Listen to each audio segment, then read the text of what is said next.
দিল্লি থেকে গ্রেফতার আইপ্যাকের অন্যতম ডিরেক্টর ভিনেশ চান্ডেল। আইপ্যাকের আরেক ডিরেক্টর প্রতীক জৈনের স্ত্রী এবং কে আজ দিল্লির অফিসে তলব করেছে ইডি। আর এই নিয়ে ভোটের বাংলা গরম তরজায় তৃণমূল বিজেপি।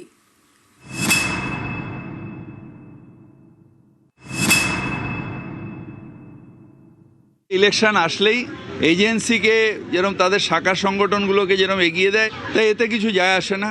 অনেক আঘাত আসবে বাংলার মানুষের জন্য, আমরা লড়াই করছি। নির্বাচনের দিনও গ্রেপ্তার হতে পারে, এতে কোনো তিথি নক্ষত্র থাকে না। যখন মনে করবে তদন্তকারী সংস্থা তাদের কাছে তথ্য আসবে, তখন তারা অ্যারেস্ট করবে। যারা বেআইনি পথে অর্থ আয় করে তাদের এ ব্যাপারে ভয় পাওয়াটাই ভালো। যারা অন্যায় করে তাদের উপরে শাস্তির খাড়া নেমে আসলে সেটা নিয়ে হইচই করার কোনো বিষয় নেই।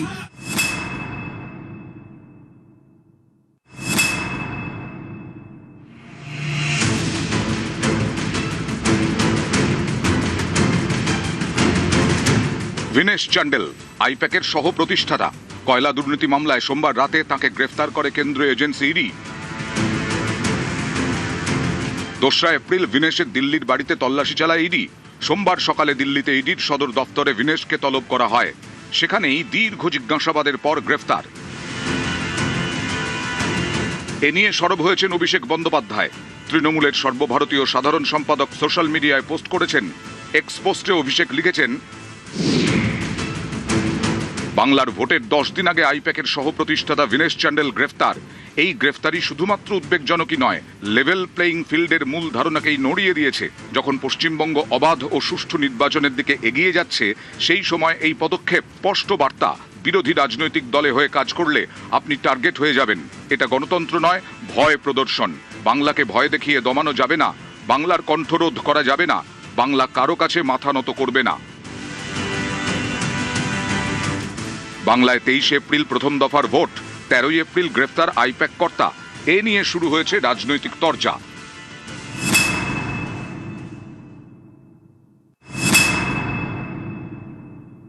মানুষ বুঝে নিয়েছে যে ইডি নামক শব্দটি আসলে এক্সট্রিমলি ডেসপারেট, যেটা গণতন্ত্রের পক্ষে সুখকর নয়।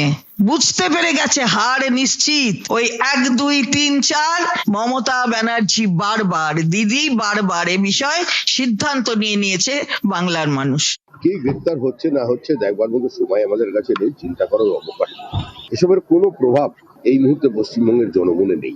এই চোর পুলিশ খেলা অনেকদিন ধরে চলছে, মানুষ এবার স্থির করে নিয়েছে চোর তারাই তাড়াবে। সেই জন্য এবারে নির্বাচনটা হয়ে গেছে জনতা ভার্সেস মমতা।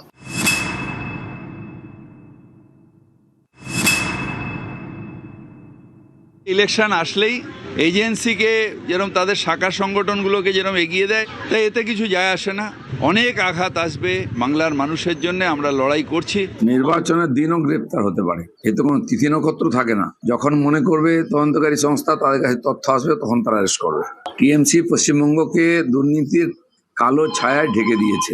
বিজেপি ক্ষমতা এলে সব পরিষ্কার হয়ে যাবে। আইপ্যাকের অন্যতম কর্ণধার প্রতীক জৈন গত 8ই জানুয়ারি কলকাতায় তাঁর লাউডন স্ট্রিটের বাড়ি এবং আইপ্যাকের কলকাতার অফিসে তল্লাশি অভিযান চালায় ইডি।